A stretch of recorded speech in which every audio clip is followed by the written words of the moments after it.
इय्याका नअबुदु व इय्याका नस्तईन। अल्लाह तेरी इबादत करते हैं और सिर्फ तेरे से मदद मांगते हैं। मेरे पाकिस्तानियों, तकरीबन 26 साल पहले जब मैंने तहरीक इंसाफ शुरू की तो उसके प्रिंसिपल्स मैं फिर से आपको रिपीट करता हूँ, क्योंकि ये कभी 26 साल ये प्रिंसिपल्स चेंज नहीं हुए मेरे। इय्याका नअबुदु व इय्याका नस्तईन, खुददारी, तहरीक का नाम इंसाफ और फिर फलाई रियासत और इंसानियत। ये 3 प्रिंसिपल्स थे जो जब से मैंने ये पार्टी शुरू की इन 3 प्रिंसिपल्स पे मैं चला हूँ।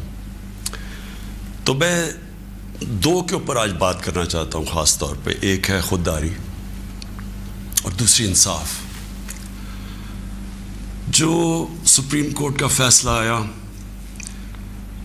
मायूसी हुई मुझे, लेकिन मैं ये वाज़े कर दूं कि सुप्रीम कोर्ट और पाकिस्तान की अदलिया की मैं इज़्ज़त करता हूँ। मैंने एक ही दफ़ा जेल गुजारी है और वो आज़ाद अदलिया की तहरीक के अंदर मैं जेल में गया, क्योंकि ये मेरा ईमान है कि जब तक एक मुल्क के अंदर इंसाफ नहीं होता, कोई भी मुहज़्ज़ब माशरा उसकी बुनियाद इंसाफ पे होती है, और जो इंसाफ के गार्डियन होते हैं वो आपकी अदलिया होती है। तो मैं ये कहते हुए मुझे अफसोस हुआ, और अफसोस क्यों हुआ मैं ये अपनी कौम के सामने वाज़े कर दूं कि जो भी अदलिया का फ़ैसला हम एक्सेप्ट करते हैं। अफसोस इसलिए हुआ कि जो डिप्टी स्पीकर ने जो असेंबली प्रोग की थी, उसकी वजह क्या थी? उसकी वजह ये थी आर्टिकल 5, यानी कि बैरूनी मुदाखलत हुई थी पाकिस्तान के अदम एतमाद पे। तो मैं ये चाहता था कि सुप्रीम कोर्ट कम से कम इसको देखता तो सही। ये बड़ा सीरियस इल्ज़ाम है कि एक बाहर से मुल्क आपके अंदर एक पूरी साजिश करके एक गवर्नमेंट को उसके ख़िलाफ़ साजिश करके उसको गिराता है। तो इसके ये इतना सीरियस एलिगेशन थी कि मैं चाहता था कि इसकी कोई प्रोब हो। कम से कम सुप्रीम कोर्ट वो जो मुरासला है, जो डॉक्यूमेंट है, कम से कम उसको बुला के देख तो लेता कि क्या ये जो हम कह रहे हैं कि इतनी बड़ी साजिश है और रिजीम चेंज की कोशिश है, क्या हम सच बोल रहे हैं या नहीं बोल रहे हैं। तो मुझे थोड़ी सी मायूसी हुई, क्योंकि ये इतना बड़ा इशू है और इसके ऊपर कोई सुप्रीम कोर्ट में बात नहीं हुई। और दूसरा मुझे अफसोस ये हुआ कि उतनी जल्दी जितना फ़ैसला आया, जो 63A, यानी कि जो खुलेआम हॉर्स ट्रेडिंग हो रही है, पॉलिटिशियंस के ज़मीर ख़रीदे जा रहे हैं, भेड़ बकरियों की तरह उनको बंद किया जा रहा है होटल्स में और उनकी कीमतें लगाई जा रही हैं। सोशल मीडिया का ज़माना है, बच्चे को पता है किस कीमत के ऊपर अपने ज़मीर बेच रहे हैं। कौन सी जमहूरियत है ये? कौन सी दुनिया की जमहूरियत में इस चीज़ की इजाज़त दी जाती है? और जो सबसे बड़ा इंसाफ का फोरम है अदलिया, उससे हम एक्सपेक्ट करते थे कि कम से कम इसके ऊपर और कुछ नहीं तो सो मोटो एक्शन ले, क्योंकि ये तो एक मजाक बन गया है पाकिस्तान की डेमोक्रेसी का। क्योंकि ये तो कहीं इतने खुलेआम तो मेरे ख्याल में बनाना रिपब्लिक्स में भी नहीं सियासतदान नहीं बिकते जो ये बिक रहे थे और बिक रहे हैं।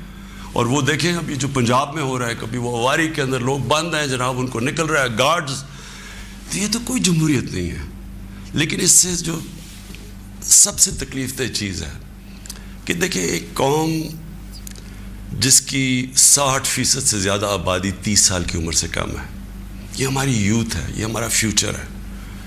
और फ्यूचर को आप अगर गाइड नहीं करेंगे, उनकी तरबियत नहीं करेंगे, उनकी अखलाकियात को उठाएंगे नहीं, इस तरह की चीज़ें करेंगे, तो वो भी ये समझेंगे कि अगर मुल्क के जो लीडरशिप है, ये रिप्रेजेंटेटिव्स हैं, ये अगर रिश्वत दे के लोगों को ख़रीद रहे हैं, कोई बिक रहा है कोई ख़रीद रहा है, तो उनकी हम क्या मिसाल पैदा कर रहे हैं?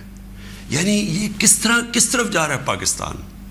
और ये पहले भी यही शरीफ बरादरान ने शुरू की थी झांगा मांगा, आज से कोई 30-32 साल पहले। ये तब शुरू हुआ था, ये भेड़ बकरियों की तरह सियासतदान को ख़रीदना, और तब से सियासत और नीचे गई है।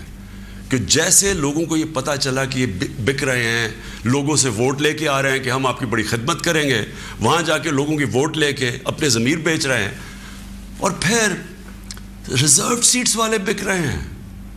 ریزروڈ سیٹس تو ایک تحفہ دیتی ہے ایک پارٹی کسی کو، وہ بکے ہوئے ہیں، وہ کھلے عام بک کے اور وہ دوسری طرف گئے ہوئے ہیں. تو میں صرف ایک اب ایز اے پاکستانی بات کر رہا ہوں کہ جو ایک خواب دیکھتا تھا اور شروع سے کہ ایک بڑا ہمارا عظیم ملک بنے گا، اور میری یہ کبھی خواب نہیں گئی میرے سے، میرا یہ بلیف ہے کہ اس ملک نے بڑا ایک عظیم ملک بننا ہے، اور یہ ایک سٹرگل ہے اس طرف جانے کے لیے. لیکن یہ بہت بڑا دھچکا لگتا ہے اس سٹرگل کو جب آپ یہ تماشا دیکھ رہے ہیں. تو دونوں چیزیں بڑی سیریس ہیں ملک کے مستقبل کے لیے. تو میں صرف میری مایوسی یہاں تک ہے، ہم نے عدلیہ کا فیصلہ تسلیم کیا، لیکن میں اس میں ضرور مایوس ہوں کہ اوپنلی جب یہ چیزیں ہو رہی ہیں پاکستان میں، اس کے لیے کوئی سیریسنس نہیں ہے. یعنی جو بھی انصاف کے ادارے ہیں، جو ہمارے پبلک ہے، وہ یہ جب تماشا دیکھ رہی ہے، تو میں ایکسپیکٹ کرا کہ کوئی بھی اس کے اوپر، جو میں میری زندگی کتنے 20 گرمیاں گزری ہیں انگلینڈ میں، اور کافی اور بھی میں نے ٹائم گزارا، دنیا ٹریول کرتا تھا، کرکٹ میں میں ساری دنیا میں گیا ہوں. میں نے کبھی اس طرح کی چیز کسی بھی ویسٹرن ڈیموکریسی کے اندر نہیں دیکھی، کبھی سنا بھی نہیں ہے. نہ کوئی سوچ سکتا کسی کو خریدنے کا، نہ کوئی اپنے آپ کو اپنا ضمیر بیچنے کا سوچ سکتا ہے، کیونکہ معاشرہ اس کے خلاف کھڑا ہو جاتا ہے. جو میں نے اپنے لوگوں کو امر بالمعروف پہ بلایا تھا یہاں اسلام آباد میں، وہ اس لیے بلایا تھا کہ میں نے اپنی قوم کو یہ بتا رہا تھا، آپ کی ذمہ داری ہے کہ جب آپ ایسی چیز دیکھتے ہیں، اگر آپ بدی کو کچھ نہیں کرتے، روکتے نہیں ہیں، وہ پھیل جاتی ہے معاشرے میں. وہاں جو میں نے دیکھا ہوا ہے ان معاشروں کے اندر جو مسلمان بھی نہیں ہیں، آپ یقین کریں جس طرح وہ امر بالمعروف پہ کھڑے ہوتے ہیں، میں تو کسی مسلمان معاشرے کو بھی اس طرح نہیں کھڑے ہوتے دیکھا. آپ ہمارے بیرون ملک پاکستانی ہیں، کبھی ان سے پوچھے تو صحیح کہ کس طرح وہ معاشرے اچھائی کے ساتھ کھڑے ہوتے ہیں، بدی کے خلاف ہوتے ہیں، حق کے اوپر کھڑے ہوتے ہیں، باطل کے خلاف کھڑا ہو جاتے ہیں، قوم کھڑی ہو جاتی ہے. جب برطانیہ میں 20 لاکھ لوگوں کے ساتھ میں نے بھی مارچ کی آج سے 20 سال پہلے عراق وار کے خلاف، تو برطانیہ کو فائدہ ہو رہا تھا عراق وار سے، وہ تیل کی جنگ تھی، لیکن لوگوں نے نکلے، انہوں نے کہا آپ بڑا غلط کر رہے ہیں، آپ جھوٹ بول رہے ہیں. تو قوم نکلی. یہ زندہ قوم کی نشانی ہے. تو میری آج اپنی قوم سے بھی یہ ہے کہ وہ، اور میں آپ کو